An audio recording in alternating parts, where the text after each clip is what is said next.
الحمد للہ رب العالمین والصلاة والسلام علی سید الانبیاء والمرسلین وعلی آلہ وصحبہ اجمعین، اما بعد۔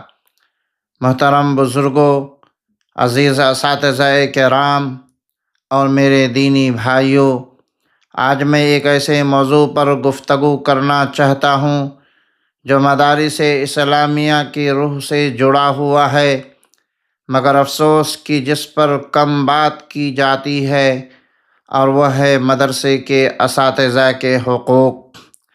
حضرات، مدرسہ اینٹ اور پتھر سے نہیں بنتا، بلکہ استاد کے علم، اخلاص اور قربانی سے بنتا ہے۔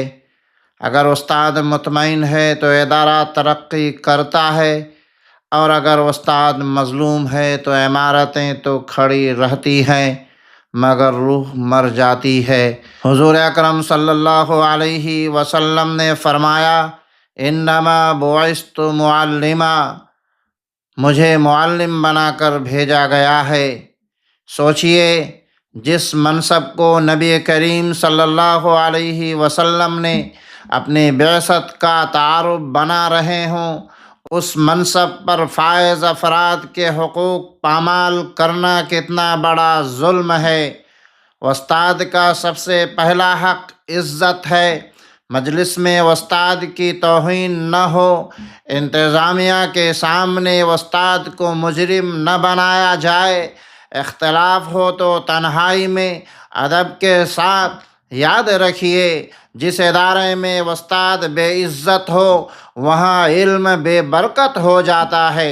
نبی کریم صلی اللہ علیہ وسلم کا ارشاد ہے، مزدور کی مزدوری اس کا پسینہ خشک ہونے سے پہلے ادا کرو۔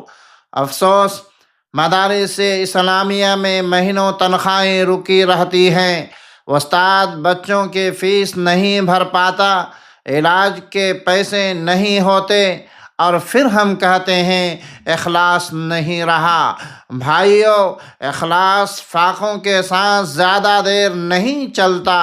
استاد سے 24 گھنٹے کی ڈیوٹی نہ لی جائے، غیر تدریسی کاموں کا بوجھ نہ ڈالا جائے، آرام اور چھٹی کا حق تسلیم کیا جائے۔ استاد بھی انسان ہے، مشین نہیں۔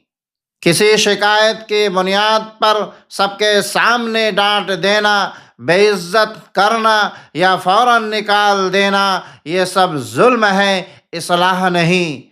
استاد کو پڑھانے میں اعتماد دیا جائے، ہر بات میں مداخلت نہ ہو، علمی اختلاف کو برداشت کیا جائے۔ یاد رکھیے، اعتماد کے بغیر تعلیم ممکن نہیں۔ تجربہ کار اساتذہ کی قدر ہو، صلاحیت کے مطابق ترقی دی جائے، صرف قربت نہیں، قابلیت دیکھی جائے۔ مدرسے کے تعلیمی فیصلے اگر استاد کو شامل کیے بغیر ہوں تو وہ فیصلے اکثر ناکام ہو جاتے ہیں۔ محترم ذمہ داران مدارس، اگر آپ چاہتے ہیں کہ آپ کا مدرسہ چمکے، طلباء بااخلاق بنے، علم میں برکت ہو، تو اساتذہ کے حقوق ادا کیجیے۔ اللہ کی قسم، استاد کی عرش کو ہلا دیتی ہے، اور استاد کی دعا نسلوں کو سنوار دیتی ہے۔ یا اللہ، ہمیں اساتذہ کی قدر کرنے والا بنا، ہمیں حقوق ادا کرنے کی توفیق عطا فرما، ہمارے مدارس کو علم و عمل کا گہوارہ بنا۔ آمین۔ وآخر دعوانا ان الحمدللہ رب العالمین، والسلام علیکم ورحمۃ اللہ وبرکاتہ۔